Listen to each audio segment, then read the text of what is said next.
वो air conditioner रहता है ना, एसी उनके वो एलर्जी वगैरह हो जाती है ज़्यादा गर्मी में घूमने से। वोटर कैनन की बौछार, बाजू पर पुलिस के लाठीचार्ज के निशान।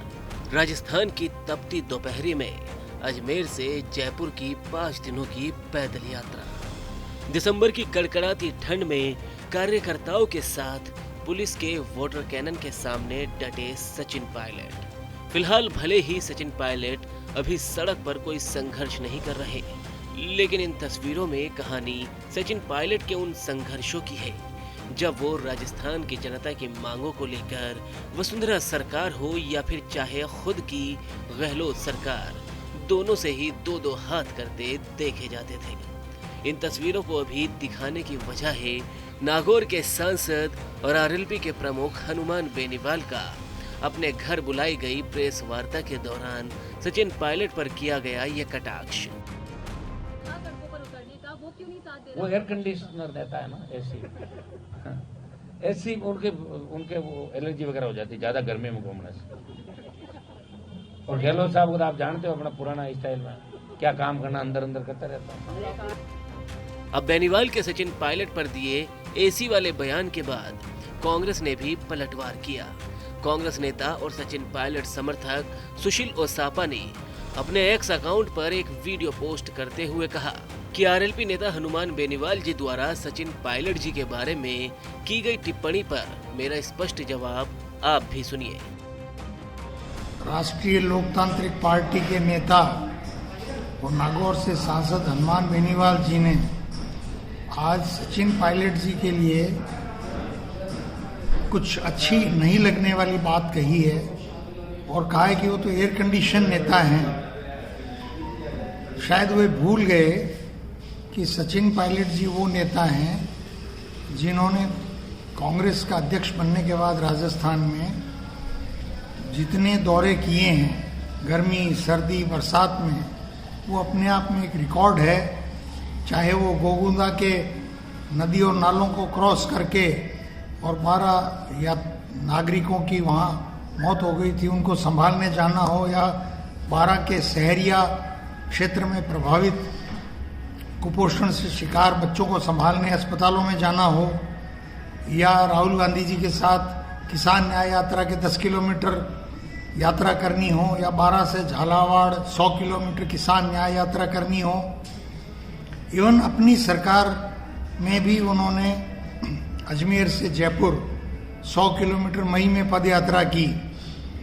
इसलिए सचिन पायलट जी को अगर हनुमान बेनीवाल जी एयर कंडीशन नेता कहेंगे तो इन हनुमान बेनीवाल जी की ही विश्वसनीयता खतरे में पड़ेगी। सचिन पायलट जी के बारे में लोगों की जो बनी हुई है धारणा वो अपनी जगह स्थिर है। जनता उनको राजस्थान का मुख्यमंत्री देखना चाहती है।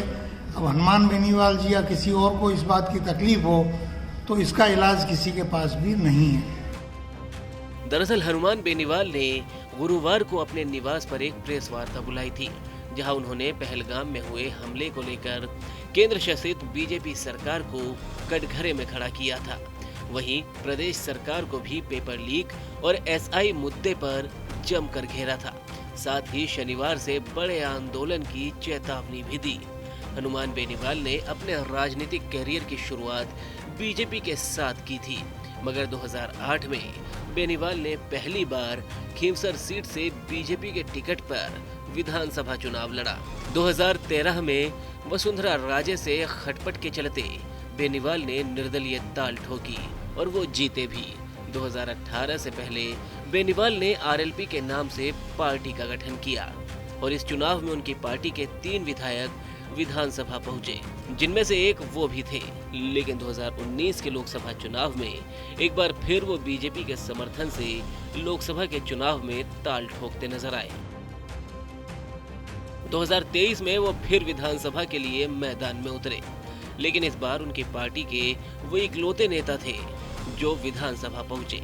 2024 में फिर बेनीवाल ने कांग्रेस का दामन थामा और कांग्रेस के समर्थन से लोकसभा पहुंचे। इसके बीच सबसे दिलचस्प बात ये रही कि जिस सचिन पायलट को बेनीवाल एसी वाले नेता बता रहे हैं, कभी उन्हें अपनी पार्टी में शामिल होने का न केवल वो ऑफर कर रहे थे, बल्कि वो दावा कर रहे थे कि अगर सचिन पायलट और करोड़ी लाल मीणा उनके साथ आ जाएं, तो वो कांग्रेस और बीजेपी के 30 सालों से चले आ रहे परिवर्तन वाली परिपाटी को तोड़ते हुए एक नए दल की सरकार बनाएंगे। हालांकि वो बात अलग है कि न तो पायलट और न ही बाबा किरोड़ी ने बेनीवाल के ऑफर में कोई दिलचस्पी दिखाई। समय पे उनको छोड़ के कोई नया झंडा लेना चाहिए। डॉक्टर साहब को मैं करूंगा, एक अंतिम फलमास उतरे, क्या पता कोई बैठ जाए, इनका एडजस्टमेंट नहीं बैठता है, बजाना चाहिए सबको। अगर ये दोनों आ जाते हैं और आईपी हो जाती है, फिर 140 सीट राजस्थान में कांग्रेस वोट की। बता दें कि मौजूदा वक्त में बेनीवाल की पार्टी का विधानसभा में कोई नेतृत्व नहीं है।